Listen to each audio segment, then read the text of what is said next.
आज का video UPSC prelims के लिए बहुत ही इम्पोर्टेंट है, क्योंकि इसमें हम आज लोग बात करेंगे कि स्थानीय निकाय तथा 73 और 74 कॉन्स्टिट्यूशन अमेंडमेंट के बारे में। लेकिन जो स्थानीय निकाय टॉपिक है ये मेंस के पर्पज से भी बहुत इम्पोर्टेंट है। देखिए, जैसे कि ये कुछ क्वेश्चन दिए हुए हैं। क्वेश्चन 2015 का तीन नंबर क्वेश्चन, और क्वेश्चन फर्स्ट 2017 का 19 में 13 नंबर क्वेश्चन, 2018 में 16 नंबर, 20 में 13 नंबर व 22 में 3 नंबर क्वेश्चन। ये सब GS paper second, GS paper की ये क्वेश्चन संख्या है जिसमें स्थानीय निकाय का क्वेश्चन पूछा गया है। ये आप लोगों के पास प्रीवियस ईयर क्वेश्चन होगा, नहीं हो तो ऑफिशियल साइट से जाकर आप लोग डाउनलोड करके देखिएगा कि स्थानीय निकाय से अक्सर हर साल कहें या हर दूसरे साल स्थानीय निकाय से क्वेश्चन पूछा जाता रहा है। तो इसी तरीके हम पैटर्न समझते हैं और स्थानीय निकाय के बारे में पढ़ते हैं। स्थानीय निकाय से मेंस का क्वेश्चन तो बनता रहा है, लेकिन साथ में जो आज हम पढ़ेंगे ये प्रीलिम्स के ही पर्पस से इम्पोर्टेंट है। इसके जो पॉइंट होंगे वो हम मेंस में यूज कर पाएंगे, लेकिन इधर से कोई मेंस का क्वेश्चन नहीं बनेगा। लेकिन जो स्टेट पीसीएस होती हैं उनमें ये मेंस में भी आ सकता है। जैसे 73 कॉन्स्टिट्यूशन अमेंडमेंट के बारे में भी वहाँ पर पूछ सकते हैं कि इसके बारे में आप लोग मेंस में लिखिए। लेकिन यूपीएससी कभी ऐसा टॉपिक नहीं पूछेगी कि 73 अमेंडमेंट में क्या हुआ, आप उसका वर्णन कीजिए, ये सब नहीं आएगा।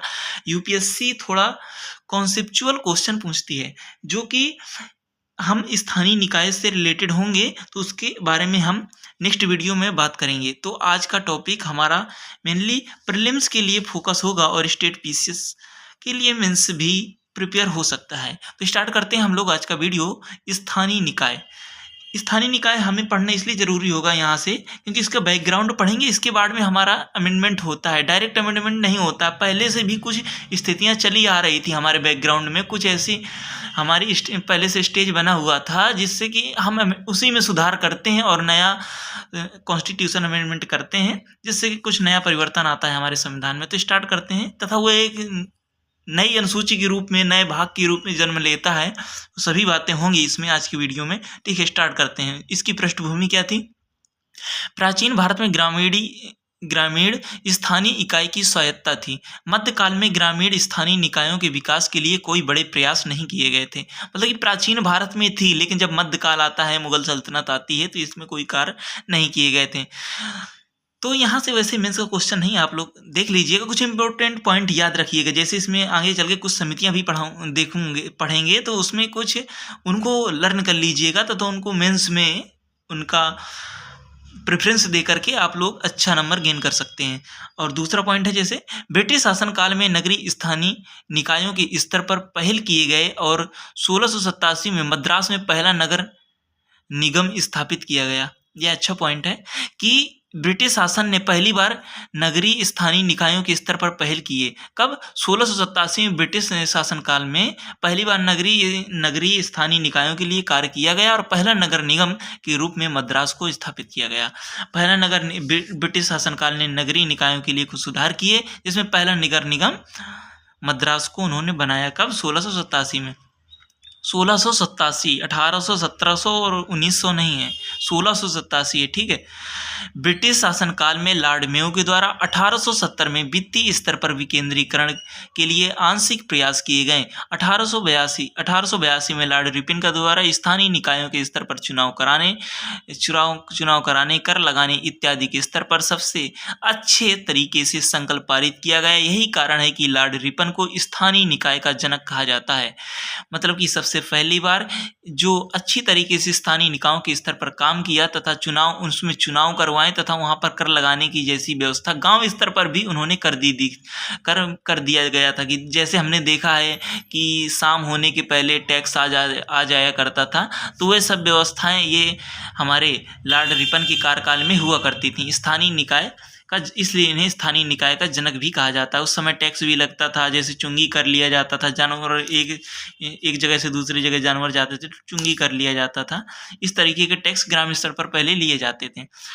स्थानीय निकाय के स्तर पर सबसे बड़ा प्रयास 1919 का जो भारत शासन अधिनियम होता है, उसमें द्वैध शासन को लागू करते हुए पंचायती राज व नगर पालिका को हस्तांतरित वर्ग में रखा गया था। 1920 में स्थानीय निकाय के लिए ब्रिटिश शासन में कानून पारित किया गया, किंतु स्थानीय निकायों को भंग करने के लिए अधिकार केंद्र को दिया गया, जबकि यह प्रांतीय सूची के विषय थे। इसका विरोध होने पर इसे अधिसूचित नहीं किया गया। 1935 में भारत शासन अधिनियम से प्रांतीय स्वायत्तता दी गई और स्थानीय निकाय प्रांत के विषय थे, अतः यह पूरे तरीके से भारतीय मंत्रियों के नियंत्रण में चला गया।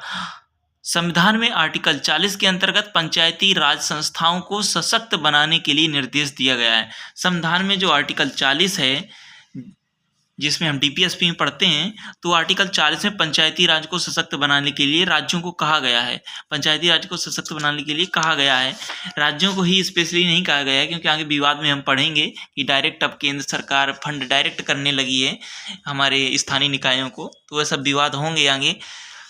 ऐसा क्योंकि ऐसा नहीं कहा गया कि केवल राज्य सरकार इनके विकास के लिए काम करेगी। ठीक है, तो 1952 में संचालित सामुदायिक विकास कार्यक्रम 1953 में राष्ट्रीय विस्तार सेवा जैसी दो बड़ी कार्यक्रम चलाए गए।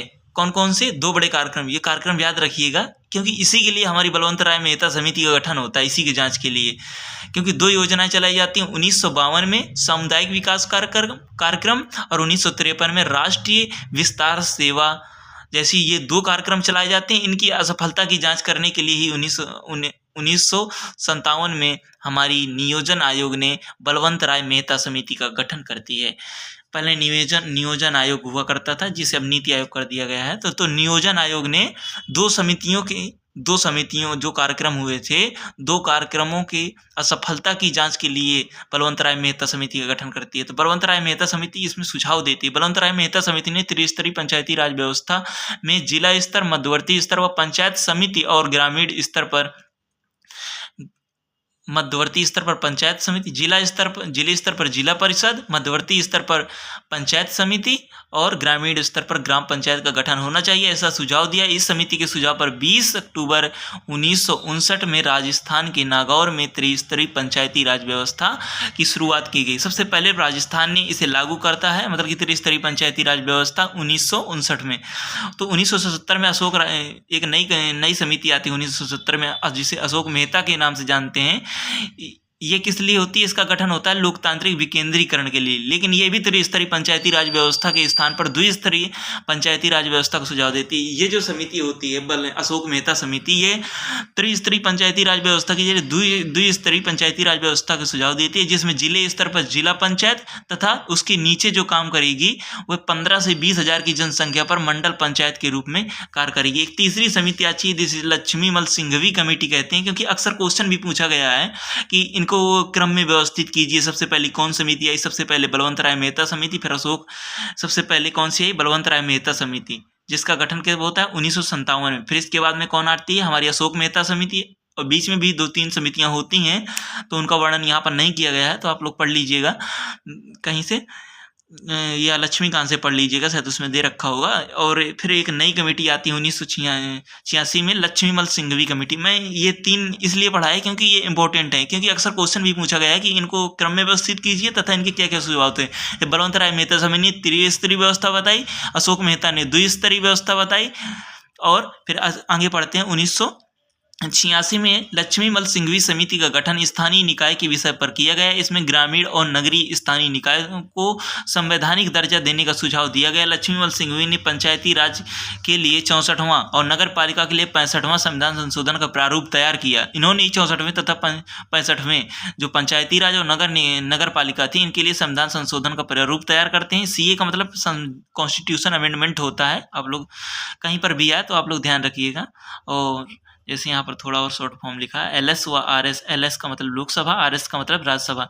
किंतु 1989 में ये लोकसभा से पारित हो गया, और जबकि राज्यसभा से पारित नहीं हो पाया, क्योंकि स्थानीय निकायों को भंग करने का अधिकार केंद्र को दे दिया गया। वही गलती दोबारा होती है इस समय, जबकि सरकार किसकी होती है? राजीव गांधी की। और भरपूर बहुमत, आज तक बहुमत इतना नहीं आया हुआ है, 402 422 सीटें लेकर के बैठे हुए लोकसभा में, वहीं ये राज्यसभा से पास नहीं करा पाते हैं इस विधेयक को, कि मतलब कि स्थानीय निकायों को करने का, क्योंकि ये वही गलती करते हैं जो लॉर्ड रिपन किया करते थे। लॉर्ड रिपन ने क्या गलती की थी? स्थानीय निकायों को भंग करने का अधिकार दे दिया था, क्योंकि स्थानीय निकायों को भंग करने का अधिकार केंद्र को दे दिया था, जबकि ये राज्य के अंतर्गत आती हैं तो राज्य को ही देना चाहिए। वही गलती इनसे होती है और आगे वही अमेंडमेंट होते हैं। तो अगला अगला पॉइंट है कि उपर्युक्त त्रुटियों को सुधार करते हुए अर्थात स्थानीय निकायों को भंग करने का अधिकार राज्यों को देते हुए पंचायती राज के लिए 73वां और नगर पालिका के लिए 74वां संविधान संशोधन दिसंबर 1992 में पारित किया गया और 73वां संविधान संशोधन को 24 अप्रैल 1973 से और 74वां संविधान संशोधन अधिनियम को 1 जून 1953 से नगर पालिका के स्तर पर लागू कर दिया जाता है। तो हमारा 73वां संविधान संशोधन तथा 74वां संविधान संशोधन हमारे दोनों स्तर पर लागू हो जाते हैं तथा इनके लिए कुछ अब विशेष प्रावधान हैं जो कि हम नेक्स्ट वीडियो में पढ़ेंगे 73वां तथा 74वां संविधान संशोधन के बारे में, क्योंकि वीडियो थोड़ा लेंदी हो जाएगा जिससे कि पढ़ने में प्रॉब्लम होती है। तो आज का वीडियो यहीं एंड करते हैं तथा अगली वीडियो में हम लोग पढ़ेंगे 73वां तथा 74वां संविधान संशोधन के बारे में। तो इसी से आगे हम स्टार्ट करेंगे, तो आप लोग यहाँ तक पढ़ के ही अगला वीडियो देखिएगा। ठीक है, धन्यवाद।